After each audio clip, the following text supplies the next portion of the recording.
tell me how you define a clean yoga cue, and then can you give me an example? A clean yoga cue is clear, direct. Limit yourself to 3 concise directives.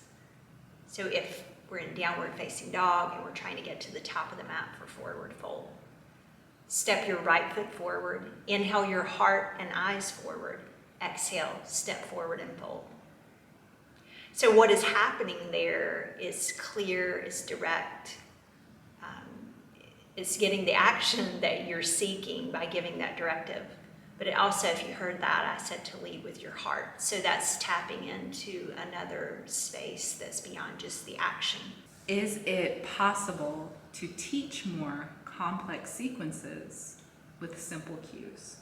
Yes, it is possible as long as you have been directing in a way that the students understand your cues. So in the beginning of a class, maybe more information, more explanation to the action and the cue is necessary, but what you're doing is you're equipping them for later in the class. You're reminding them they've already heard it, so you can say less and they actually can start to accomplish more. How can I tell if my cues are too complicated?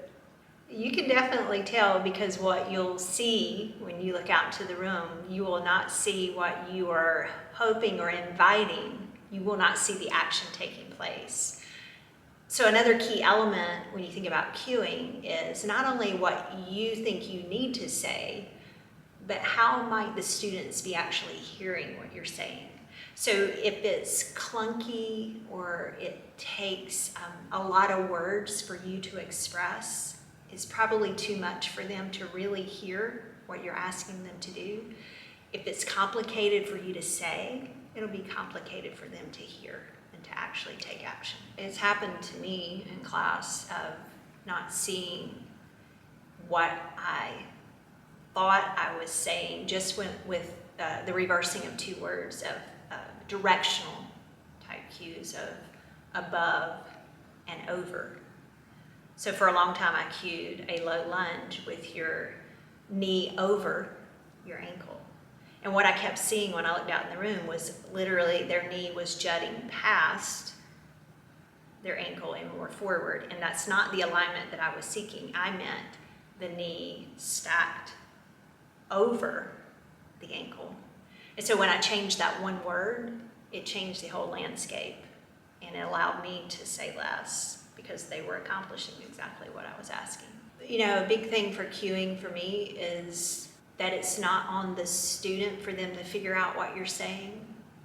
It's your responsibility that if you're not seeing the action executed with your directive, then you need to clean up your language and figure out another way to say it. It's important when we're leading a class that we use great restraint to not tell everything we know about the pose, because honestly, students are not going to hear every word we say. So that's why it's important to be clear, precise, give clean cue that's direct, and then show restraint. You can come back another day or another opportunity in the class and share another aspect of a cue, as long as it's coming from a place that you're not trying to show what you know.